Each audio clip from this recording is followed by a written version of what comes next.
Beirut is the most westernized of all Arab capitals. The evidence of the French colonial period here is as stark as it is in Quebec. In the days of the French, Beirut was a Mediterranean tourist paradise. Still there are traces of this slowly disappearing past splendor.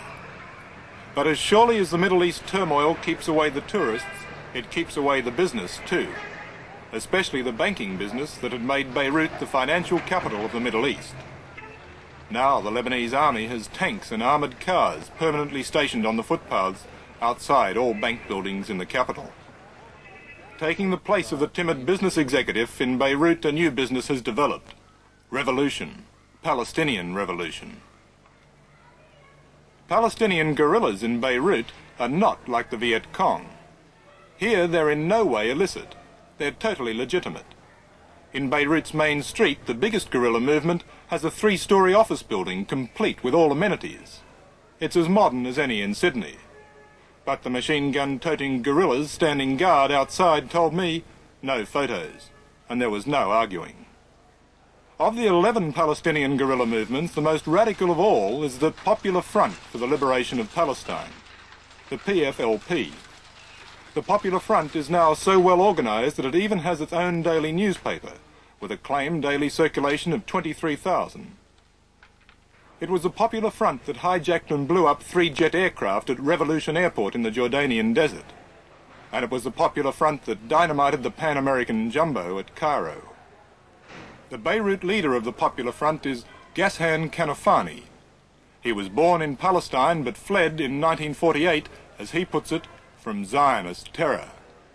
Since then he's been plotting the destruction of both the Zionists and the reactionary Arabs. I know what I know really, that the history of the world is always the history of weak people fighting strong people. Of weak people who has a correct case fighting strong people who use their strength to exploit the weak. Turn to the fighting that's been going on in Jordan in the recent weeks. It's your organisation that's been one side of the fight. What has it achieved? One thing, that we have a case to fight for. That's very much. These people, the Palestinian people, prefer to die standing than to lose its case. We achieved proving that the king is wrong. We achieved proving that this nation is going to continue fighting till victory. We achieved that our people could never be defeated.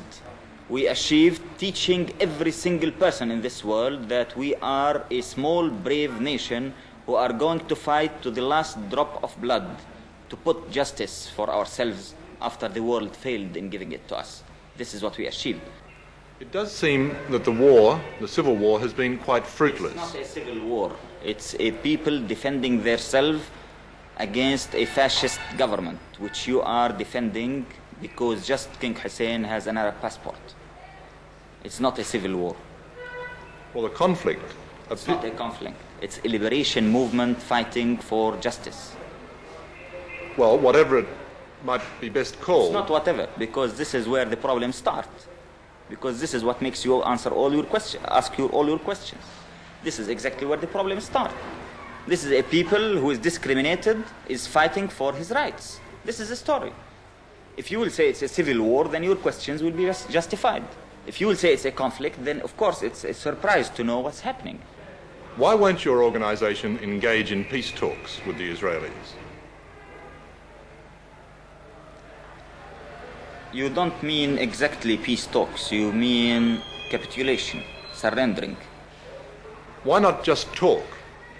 Talk to whom? Talk to the Israeli leaders. That's kind of conversation between the sword and the neck, you mean? Well, if there were no swords and no guns in the room, you could still talk. No, I had never seen any talk between a colonialist case and a national liberation movement. But despite this, why not talk? Talk about what? Talk about the possibility of not fighting. Not fighting for what? Not fighting at all, no matter what for. Yeah, and people usually fight for something and they stop fighting for something. So you can't tell me even why should we speak about what? Well, stop fighting. For what? Or talk about stop fighting, why? Talk to stop fighting, to stop the death and the misery, the destruction, the pain. The misery and the destruction and the pain and the death of whom? Of Palestinians, of Israelis, of Arabs. Of the Palestinian people who are uprooted, thrown in the camps, living in starvation, killed for 20 years, and forbidden to use even the name Palestinians. They're better that way than dead, though. Maybe to you, but to us, it's not. To us, to liberate our country, to have dignity, to have respect, to have our mere human rights, is something as essential as life itself. You called King Hussein a fascist. Who else amongst the Arab leaders are you totally opposed to? We consider the Arab governments two kinds. Something we call reactionaries, who are completely connected with imperialists, like King Hussein government, like Saudi Arabian government, like Moroccan government, Tunisian government. And then we had some other Arab governments which we call the military petit bourgeoisie governments.